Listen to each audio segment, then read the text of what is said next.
Idi Amin está exatamente onde deseja estar, no centro de uma crise diplomática internacional.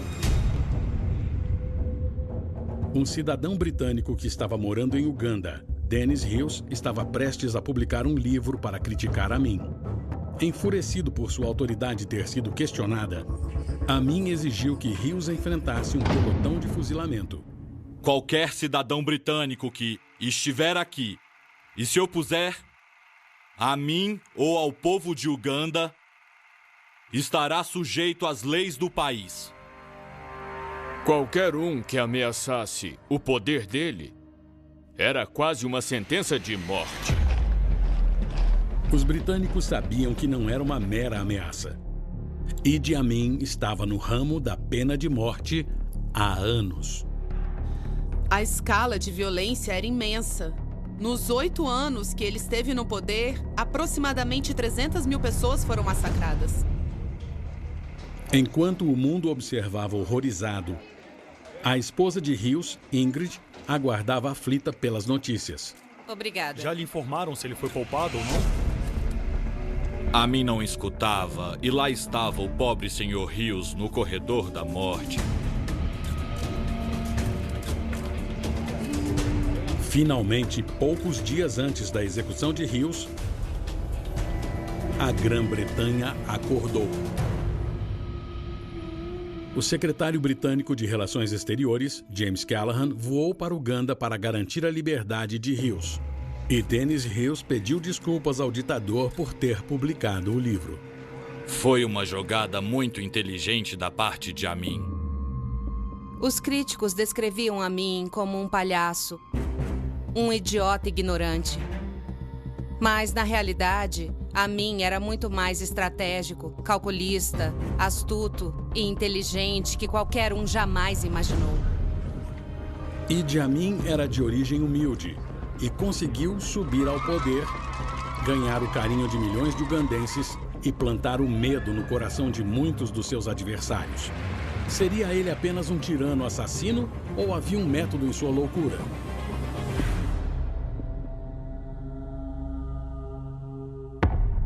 Ditaduras tiveram um enorme impacto nos eventos do século passado. Esses ditadores acabaram aprendendo uns com os outros. Eles são diferentes, mas muitos usam as mesmas táticas.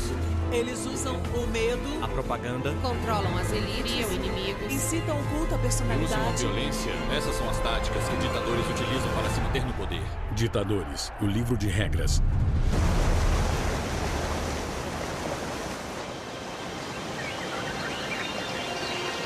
Uganda, 1952.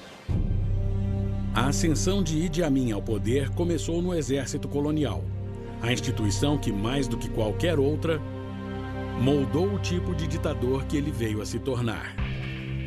O rapaz de 24 anos era um jovem cabo ambicioso no regimento King's African Rifles, a força militar de elite do Império Britânico na África Oriental.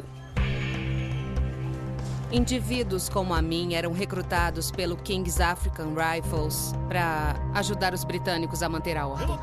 Sentido! Eles eram os músculos por trás do estabelecimento colonial. Outrora terra de povos tribais livres e reinos antigos e imponentes, Uganda é um protetorado britânico desde 1894.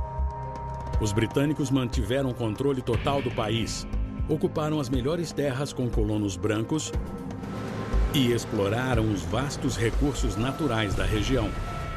Sujeitos às regras coloniais, africanos como Idi Amin eram condenados a viver com praticamente nenhum poder político ou econômico. Os poderes coloniais pensavam que os africanos eram inferiores a todos os brancos. Eles eram vistos como sendo particularmente primitivos, incapazes de cuidar de si mesmos ou de se autogovernar. E Amin cresceu dentro desse sistema.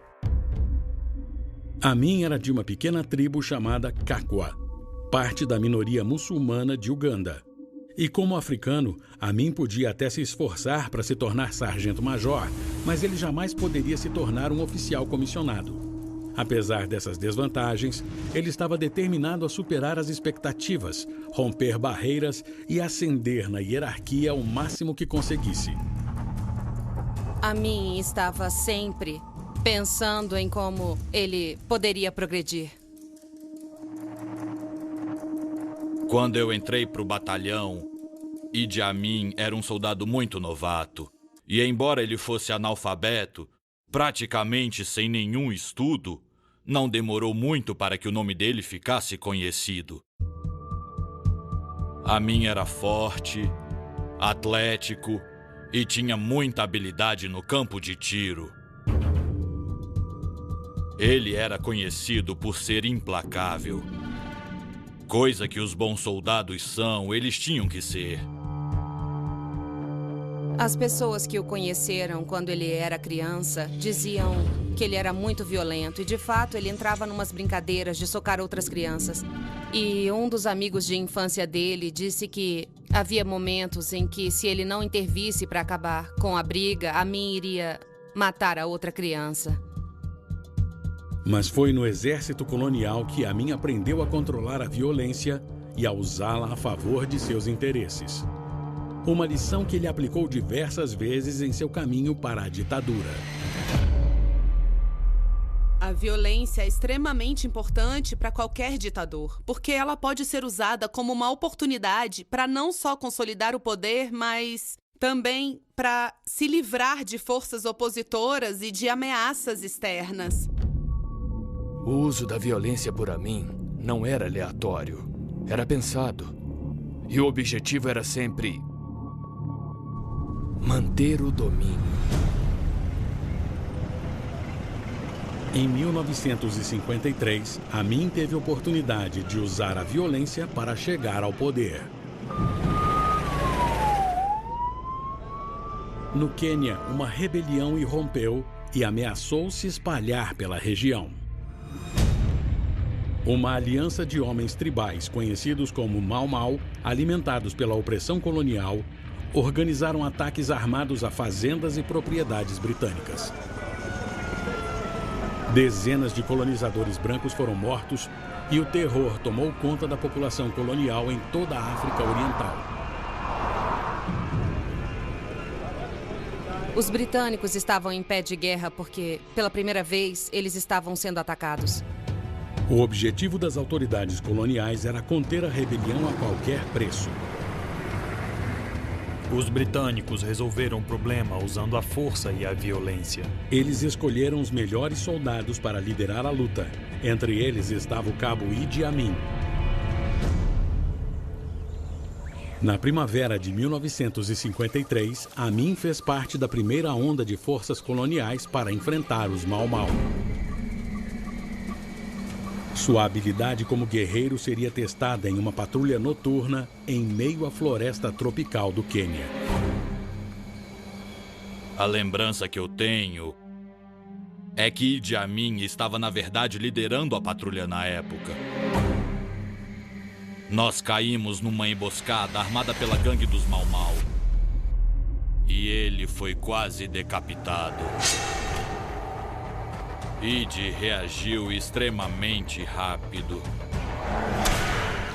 Em seguida, o resto da gangue dos Mau Mau começou a nos atacar também e nós só nos enfrentamos uma vez, bem rapidamente. O conflito foi tão letal quanto rápido. Diversos membros dos Mau Mau foram mortos e o restante fugiu. Amin estava envolvido em tipos extremamente cruéis de violência contra os Mau Mau. Mas claro que isso era algo que agradava aos britânicos. Ao longo da década de 1950, com o avanço da guerra de guerrilhas dos Mau Mau, Amin viu diversos combates e desenvolveu uma reputação violenta que agradou seus oficiais comandantes. Então existia um certo nível de crueldade que ele aprendeu no laboratório colonial. E o fato dele ter sido promovido, com certeza, significava que sua crueldade era vista como funcional. Para o futuro ditador, a mensagem era clara. É com violência que se resolvem os problemas. É com violência que se consegue progredir. Em 1960, a rebelião dos Mau Mau foi praticamente exterminada. Mais de 10 mil rebeldes foram mortos e outros milhares foram presos e torturados em campos de concentração. O sucesso de Amin no campo de batalha o colocou no lugar perfeito para dar o próximo passo. Uma súbita mudança na política global estava prestes a provocar transformações profundas em Uganda. E Idi Amin teria a chance de alcançar alturas que jamais imaginou.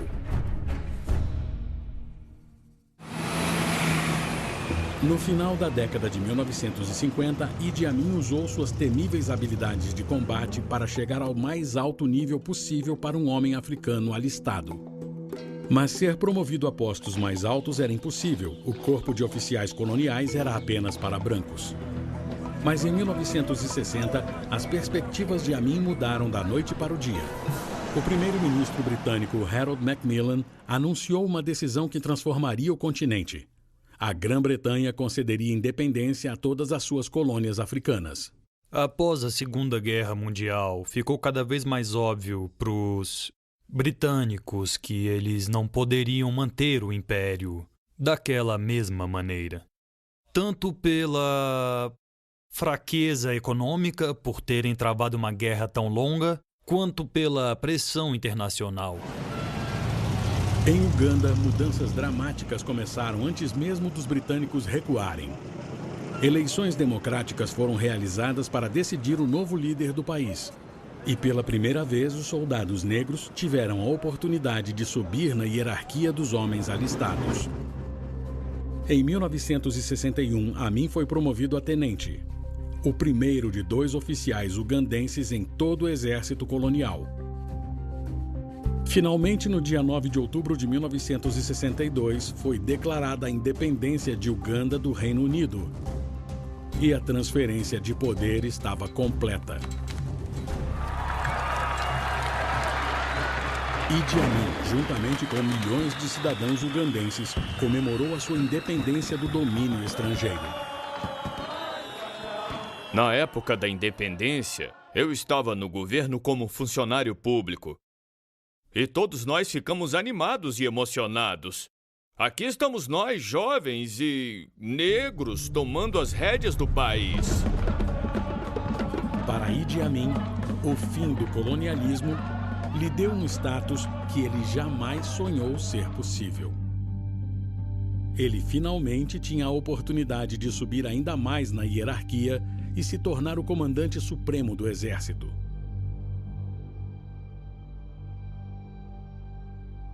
Não demorou muito para ele reconhecer que, se livrando dos britânicos, ele poderia trilhar um caminho até o topo. Amin se aliou ao único homem que poderia promovê-lo ainda mais. O novo e democraticamente eleito primeiro-ministro de Uganda, Milton Obote. Obote e Amin eram opostos extremos. Obote era um homem intelectual, político, era um homem muito educado. Amin era soldado, forte, carismático e muito popular entre as tropas da base. Obote sabia que precisaria do exército para apoiar seu frágil governo de coalizão, já tomado por brigas internas. Ele viu Amin, o oficial ascendente e implacável, como o homem ideal para ajudar a proteger sua autoridade. Em 3 anos, Obote promoveu Amin ao posto de coronel e vice-comandante do exército. Os 2 homens formaram uma aliança poderosa, mas eles estavam prestes a enfrentar uma crise que poderia destruir os 2. Em 1966, o governo de Obote enfrentou uma intensa oposição de seu principal rival, o reino de Buganda. Esse antigo grupo tribal, cujas terras ancestrais cobrem grande parte da região sul do país, há muito tempo buscava mais poder e autonomia em Uganda. Enquanto isso, o rei de Buganda, Kabaka Mutesa II, estava liderando a convocação para uma mudança de regime. Os bugandenses alegavam que tinham desvendado uma conspiração criminosa que envolvia Obote e o homem que eles viam como seu lacaio, Idi Amin. Os bugandenses tinham razão. Há mais de um ano, Amin abusara de sua posição sênior no exército. Com o apoio de Obote, ele construiu uma enorme rede de contrabando, fornecendo armas a rebeldes e mercenários nas selvas do Congo. Em troca de armas, Amin desviou grandes quantidades de dinheiro, ouro, marfim e café para Uganda, tornando-se, junto com o primeiro-ministro, um homem muito rico. Amin se beneficiou significativamente desses acordos. $30 mil tinham aparecido miraculosamente na conta bancária dele. Para os bugandenses, o negócio ilegal de armas provava que Obote e Amin precisam ir. O rei de Buganda se preparou para organizar uma rebelião armada contra o governo. Amin corria o risco de perder tudo pelo que lutou tanto para conquistar: seu status, sua riqueza e seu poder.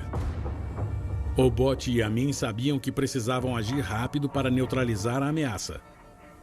Amin ordenou que suas forças cercassem o palácio de Buganda, na capital da cidade, Kampala.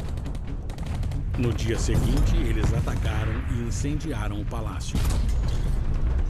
Centenas de rebeldes foram mortos e o rei de Buganda deixou o país. Com o apoio de Amin, Obote usou o incidente como uma desculpa para suspender a Constituição e banir todos os partidos de oposição que restavam, transformando a jovem democracia de Uganda em uma ditadura. Muitos ugandenses ficaram surpresos com a tomada de poder de Obote, mas houve pouca resistência. Eles sabiam que qualquer protesto significaria enfrentar a ira de Idi Amin e de seu exército. Como recompensa por ajudar Obote a se tornar ditador, Amin foi promovido ao posto mais alto. Ele se tornou comandante do exército e ele se tornou um líder militar incontestável dentro do país. O homem que outrora fora um soldado humilde do exército colonial passara a controlar o exército. Uma ferramenta poderosa em qualquer ditadura. O exército tem todas as armas e soldados treinados. E se a ditadura quer estabelecer um monopólio sobre o aparato de coerção do Estado e também sobre o uso legítimo da violência no Estado, então é necessário total cooperação dos militares. Como comandante do exército, Amin estava mais poderoso do que nunca. Ele faria de tudo para proteger o seu posto. Amin reconhece que os militares poderiam ser o poder supremo no país e que ele não precisaria necessariamente seguir as ordens de um presidente. Então, assim que se tornou líder dos militares, Amin começou a reunir partidários, recrutando os chamados parentes étnicos da região natal dele, para construir uma base de aliados mais forte. Obote percebeu o que Amin estava tramando, mas sabia que um confronto direto com o seu poderoso comandante militar seria arriscado demais. Conforme Obote ficava cada vez mais ciente de que Amin poderia realmente se tornar uma ameaça ao seu poder, Obote começa a tentar encontrar um jeito de reprimi-lo. Obote recorreu à sua organização interna de espionagem para vigiar o exército e uniu os oficiais do exército com os lealistas que secretamente vigiavam Amin.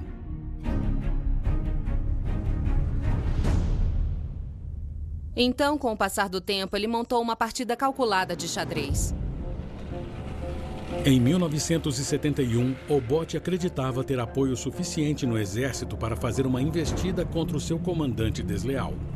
Obote planejava privar Idi Amin de seu posto, seu poder e até de sua liberdade. 1971.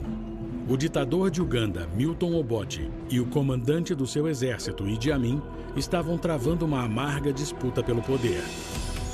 Obote acreditava ter o plano perfeito para derrubar o seu rival para sempre. No dia 5 de janeiro, o presidente deixa Uganda para participar da Conferência da Commonwealth em Singapura. Enquanto estava fora do país, ele deu ordens para a prisão imediata de Idi Amin. Obote manda uma mensagem para os militares de Uganda dizendo que Amin deveria ser preso por subversão. Mas Obote subestimou demais a lealdade do exército ao seu comandante. Amin passou anos construindo um batalhão cujas tropas eram mais fiéis a ele do que ao governo.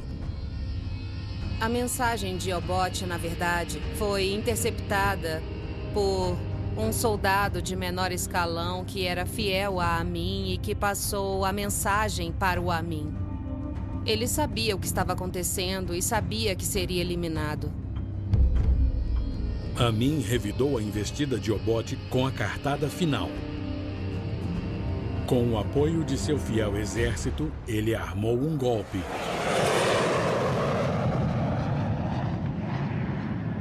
Amin ordenou que suas tropas se espalhassem pela capital ugandense. Tanques cercaram a residência de Obote e bloquearam as estradas principais. Suas forças travaram batalhas armadas com as poucas unidades do exército ainda leais a Obote. Em poucas horas, a oposição foi destruída e Amin assumiu o controle de Uganda. Milton Obote, a milhares de quilômetros de casa, foi pego de surpresa. O Dr. Obote vai voltar a Uganda como um cidadão de Uganda, mas não como presidente da República de Uganda. Mas Obote não voltou para casa. Em vez disso, as forças de Amin o mandaram para o exílio na Tanzânia. Amin derrotou o seu oponente e alcançou o poder. Mas ele ainda precisava enfrentar um grande problema. Muitos ugandenses estavam extremamente desconfiados do comandante militar que estava no comando do país. Muitas pessoas estavam no limite. Elas estavam muito nervosas com o que estava por vir. Amin surgiu com uma solução política sagaz. Para ganhar o coração do povo, ele deixou suas tendências agressivas de lado e lançou uma campanha carismática por todo o país. Quando Amin chegou, as primeiras semanas foram só de viagens pelo país. Amin era um mestre estrategista. Ele era muito bom em ler as pessoas e ele sabia o que precisavam ouvir e quando. Amin assegurou ao público que, sob sua liderança, a promessa da independência finalmente seria cumprida. Melhores moradias, melhores empregos, um futuro melhor. A fala dele era extremamente anticolonialista. Ele falava a língua do povo africano, assumindo o poder do seu próprio país e de sua própria economia. Ele fez todas as jogadas certas. A popularidade de Amin disparou ainda mais quando ele prometeu um retorno à democracia. Ele representou um novo começo. Era uma época de possibilidades, esperança e entusiasmo. Mas a popularidade extraordinária de Amin e seu recém-descoberto poder o levaram a considerar um plano diferente. Março de 1971. Apenas 2 meses após o golpe, Amin extingue toda a esperança da democracia. Ele restabeleceu uma ditadura e toma Uganda para si. O poder corrompe. Logo, uma vez que você ocupa essa posição e se dá conta como indivíduo do que você pode fazer com aquele poder, Você quer mantê-lo em vez de entregá-lo de bandeja. Amin tinha o apoio de grande parte da classe baixa do país, mas o novo ditador enfrentava uma oposição ferrenha de muitos que ainda acreditavam que Milton Obote era o líder legítimo de Uganda. Logo no início do regime, ele estava morrendo de medo de ser derrubado. Diversos líderes militares, oficiais do governo e soldados que estavam ligados ao ex-presidente Milton Obote eram uma ameaça para mim, porque eles tinham potencial para ameaçar o governo dele. Amin estava determinado a não ter o mesmo destino do seu antecessor e agiu rápido para eliminar qualquer divergência. Ele seguiu o caminho de inúmeros ditadores que o antecederam e construiu uma arma potente para se defender e defender o seu regime contra ameaças internas. Ter o controle da polícia secreta é uma ferramenta incrivelmente importante em qualquer ditadura, principalmente no começo. Eles precisam mandar uma mensagem clara e direta: ninguém que for desleal sobreviverá ao regime. Amin começou a criar um estado policial em Uganda. Ele estabeleceu uma vasta rede de agentes secretos, espiões e fiscais em todos os níveis do governo, no exército e até nas ruas. Muitos membros da polícia secreta de Amin eram facilmente identificáveis. Eles usavam camisas floridas, óculos escuros e dirigiam carros chamativos. O que aconteceu depois que o golpe deu certo? Ele só estava interessado em como o exército agia com os que se opunham à sua liderança. A polícia secreta fez milhares de prisões, cercando alvos sem aviso prévio, dia ou noite, em quartéis militares, ruas públicas e casas particulares. Se ele suspeitasse que você estivesse conversando com algum oponente, ele não perdia tempo e te eliminava instantaneamente, sem submeter os suspeitos ao sistema judicial. Ele simplesmente cometia assassinato. No primeiro ano do regime de Amin, estima-se que 12 mil ugandenses tenham sido assassinados pelo Estado. Eles queriam certas pessoas fora do caminho, porque eles as consideravam infecções que poderiam se espalhar. E eles queriam usá-las como exemplos do que poderia acontecer com você se você saísse da linha.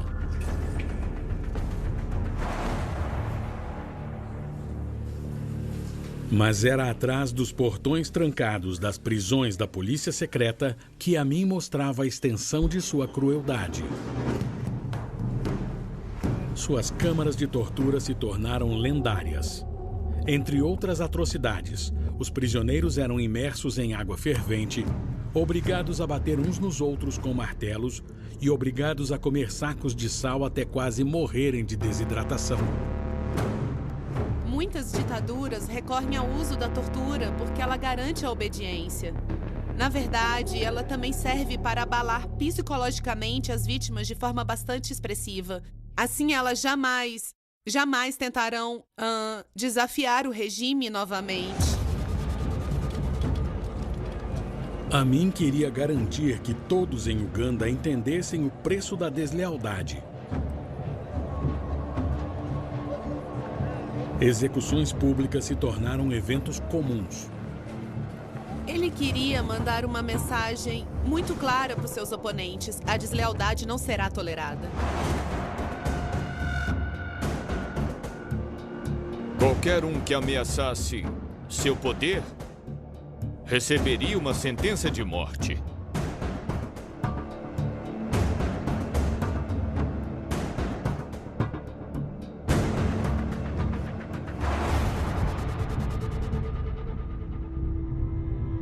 Pessoas comuns em ditaduras querem se rebelar, elas querem derrubar o regime, mas elas dão de cara com uma arma carregada, e elas serão mortas. Muitas delas serão mortas ao se rebelarem. Ugandenses de todas as classes sociais tinham consciência de que estavam sendo vigiados e que se opor a Amin significava pedir para morrer. Todos em Uganda, membros das Forças Armadas, da polícia e da população, são responsáveis pela minha segurança. E assim que eles ouvirem alguém praticando atividades subversivas ou planejando qualquer coisa contra mim, eles vão reportar essa pessoa direto para a polícia. Os assassinatos de Amin perduraram até o fim de seu governo. E as mortes atingiram todos os setores da população: militares, fazendeiros, estudantes, funcionários e até figuras religiosas. Em muitos casos, Amin ordenava que os cadáveres das vítimas fossem jogados no Nilo para servirem de alimento para os crocodilos. Em Díndia, perto da minha casa, Amin tinha uma fazenda. Eu costumava ver corpos boiando no rio. Muitas pessoas morreram durante a ditadura de Amin. Nos 8 anos em que ele esteve no poder, quase 300 mil pessoas foram massacradas. Na verdade, esse número, segundo a Anistia Internacional, é estimado em 500 mil pessoas. A violência de Amin continuou sendo pilar de sua ditadura. Mas ele sabia que não podia governar apenas pelo medo. Ditadores são muito cautelosos. Quer dizer, nós falamos sobre atos indiscriminados de violência como uma estratégia usada por eles, que vira uma constante. Mas os ditadores não querem matar todo mundo. Não é produtivo criar tanta repressão estatal, tanta violência, porque isso pode culminar em uma rebelião ou em uma revolução interna. Em seu próximo passo, Amin incentivou em vez de castigar. Em um ato dramático de populismo para agradar as massas, ele deu o que acreditava que as pessoas queriam, apenas para ganhar a lealdade imortal do povo. Se a comida é tão importante, por que desperdiçamos tanto? Wasted, com Anthony Bourdain. Dia 11, 9 da noite, no National Geographic. No app da Fox, você encontra todos os episódios de Britânia disponíveis para assistir quando e onde quiser.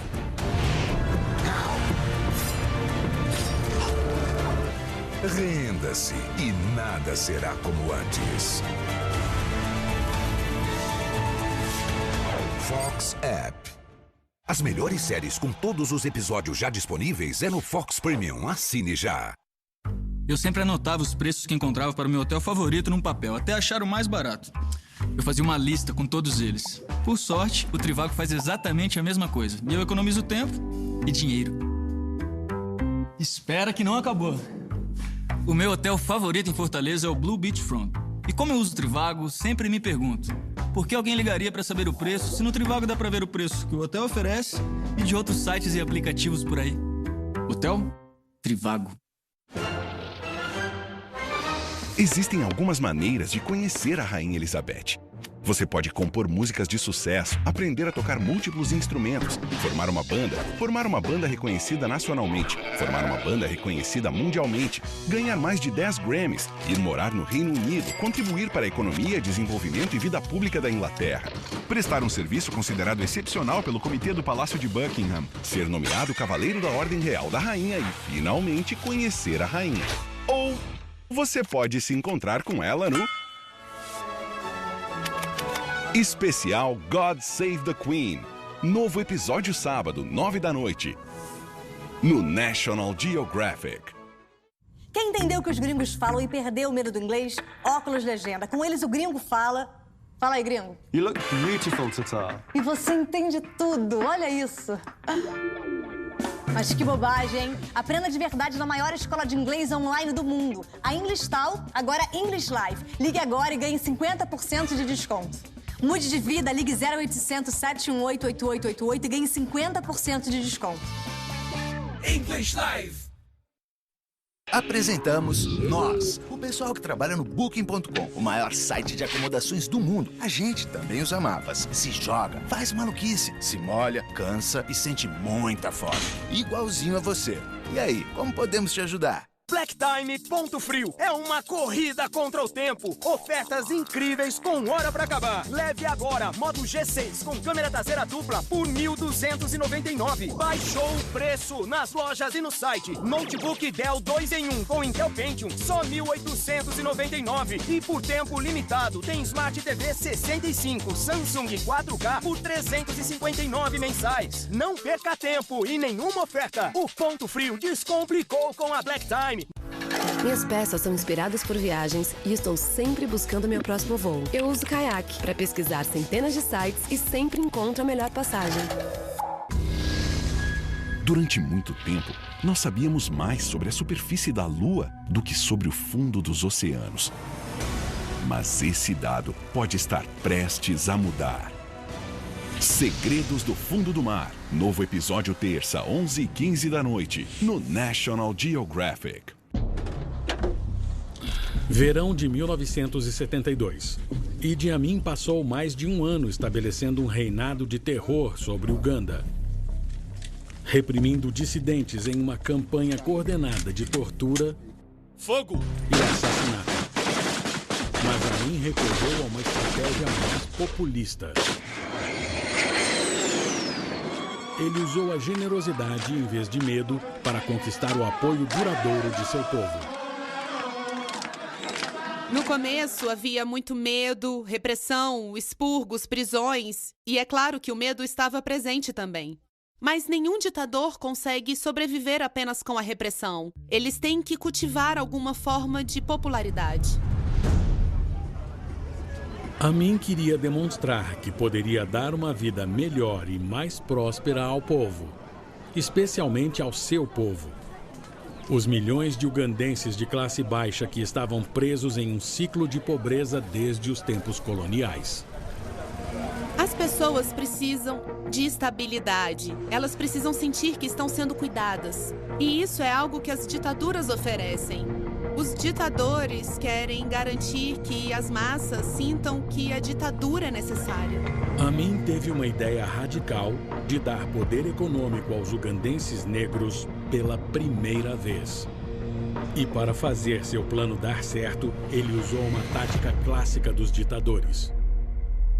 Se você quer unir as pessoas e quer dar às pessoas a sensação de que o ditador deve estar no poder porque ele é um salvador ou um guardião dos interesses do povo, criar um inimigo é uma estratégia extremamente eficaz. No caso de Idi Amin, esse inimigo tinha nascido do preconceito em relação aos indianos, o que era muito comum na época. O alvo escolhido foram os colonos do sul da Ásia, que viviam em Uganda. Os asiáticos do sul foram trazidos para Uganda pela primeira vez pelos britânicos no século XIX para ajudar a administrar a economia colonial. Os britânicos acreditavam que os africanos não eram capazes de ocupar essas posições econômicas, de gerenciar lojas e pequenas empresas. Basicamente, os asiáticos estavam comandando praticamente toda a economia ugandense. Em 1972, os ugandenses asiáticos representavam apenas 1% da população, mas eram donos de 90% dos negócios do país. Após transformar os asiáticos em um alvo e retirar o controle da economia das mãos deles, Amin acreditava que poderia transferir poder e prosperidade para os ugandenses negros. Uma ação que provocou indignação ao redor do mundo e definiu o restante de sua ditadura. No dia 5 de agosto de 1972, Amin ordenou a expulsão de toda a população asiática de Uganda. Cerca de 55 mil pessoas. O senhor quer mesmo expulsar todos os asiáticos? Sim, eles precisam voltar para o país deles. Foi no início de agosto de 1972 e estávamos com o rádio ligado e ouvimos algo sobre a expulsão dos asiáticos. E nós não estávamos cientes e então pensamos, não pode ser, isso deve ser algum tipo de piada ou algo assim. Mas Amin provou que estava falando muito sério. O ditador deu aos asiáticos como John Nazaré e sua família apenas 90 dias para fazer as malas, fechar os negócios e planejar a emigração para um novo país. Eu entrei em pânico. Foi muito difícil. Não dava nem para levar a sério. Eu não sei se era apenas um mecanismo de defesa do cérebro para amenizar as coisas, porque você tinha que rir para não chorar. A imprensa mundial condenou Amin pela atitude drástica, recorrendo à caricatura e ao racismo pouco dissimulado para criticá-lo. A reação no exterior, particularmente no Reino Unido, foi fazer com que Amin parecesse um monstro sem coração. Eles queriam mostrar o ditador que ele havia se tornado. Mas para muitos de seus aliados em Uganda e todo o continente africano, Amin era um defensor corajoso e pioneiro dos direitos dos negros.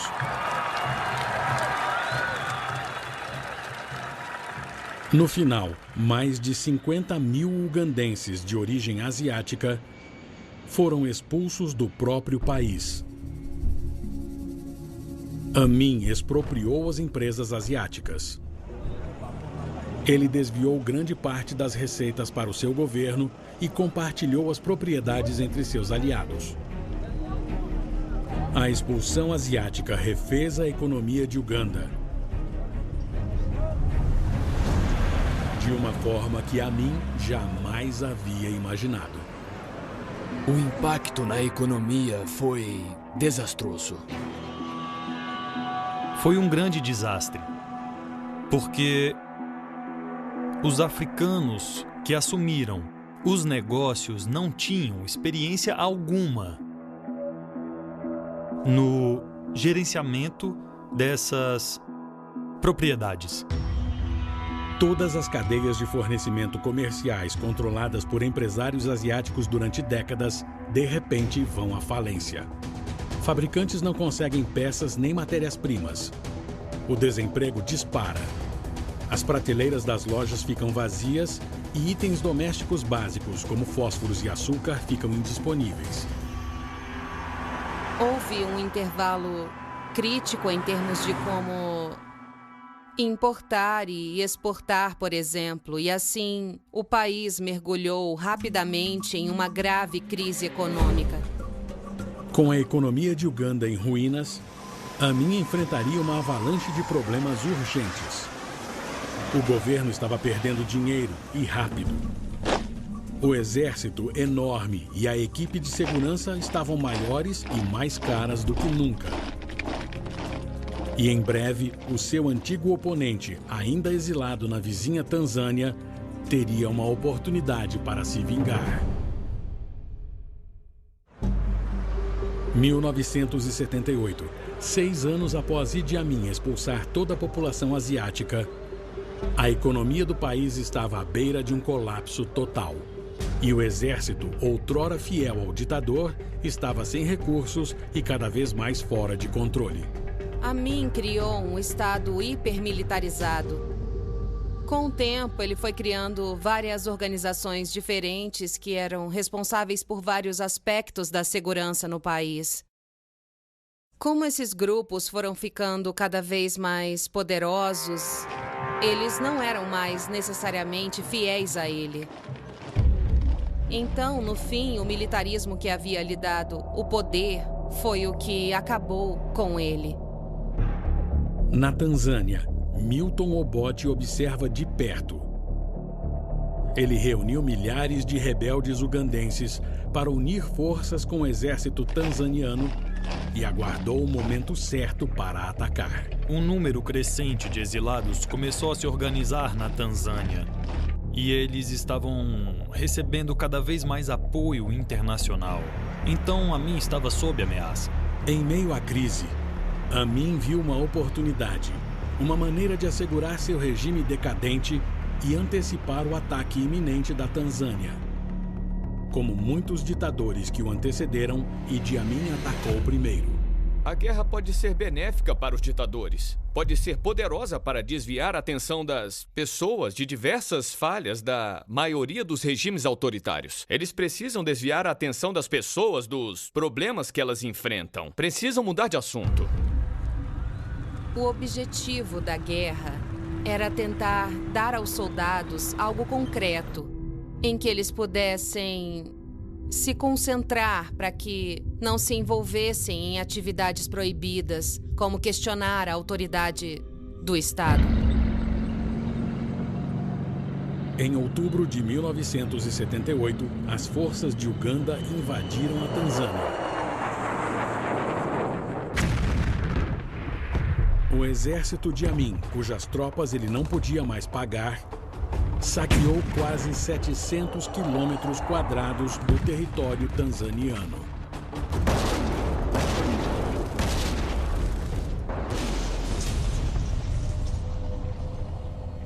Durante a invasão, eles massacraram tudo aquilo que eles viam pela frente. Relatórios sugerem que foi destruição total. A aposta de Amin em uma guerra contra a Tanzânia parecia ter valido a pena. Ele declarou uma grande vitória. Mas ele julgou mal a força de vontade do inimigo e a força do seu próprio exército. Os tanzanianos não iam aceitar numa boa e, de fato, eles voltaram com força total e retomaram o território deles, obrigando Amin e suas tropas a voltarem para Uganda.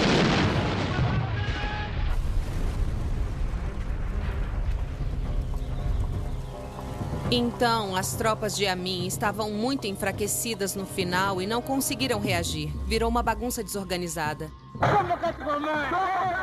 Por isso, foi muito fácil para o exército da Tanzânia, que naquele momento estava muito bem organizado, perseguir Amin e seus soldados.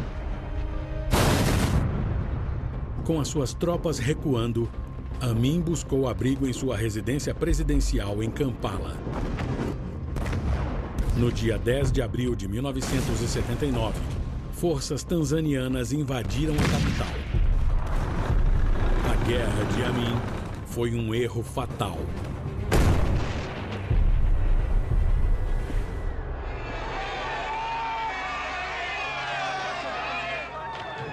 Todo esse episódio, desde que Amin percebeu que estava perdendo o controle do regime, até a decisão infeliz que ele tomou e o erro que cometeu, tudo isso foi um passo em falso para Idi Amin, foi o fim dele. Por meio de uma combinação de carisma e violência brutal, com o apoio de um estado policial, Idi Amin conseguiu governar Uganda e confundir o mundo inteiro durante 8 anos. Mas finalmente chegou o fim.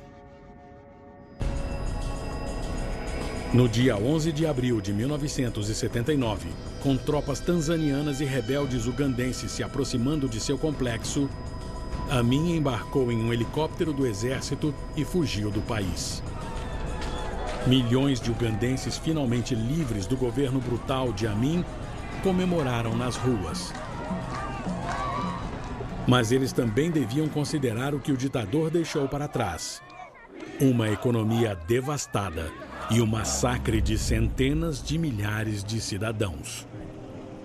Há pessoas que perderam os pais por causa de Idi Amin e nunca se recuperaram. Eu perdi meu irmão, eu perdi meus filhos, eu perdi meus parentes mais próximos. Enquanto Milton Obote retornava a Uganda para recuperar sua antiga ditadura, Amin fugia para o Oriente Médio. Lá ele aproveitou sua herança muçulmana para encontrar refúgio. Por fim, ele recebeu um refúgio seguro e confortável na Arábia Saudita. Quando Amin chegou à Arábia Saudita, ele teve uma vida confortável. O governo saudita o colocou em uma casa muito bonita. Ele conseguiu se casar com pelo menos mais 2 mulheres. E pelo que dizem, parece que Amin terminou seus dias sem ter que pagar pela violência e pelo massacre que ele provocou em Uganda. Amin viveu bastante e nunca respondeu pelos seus crimes.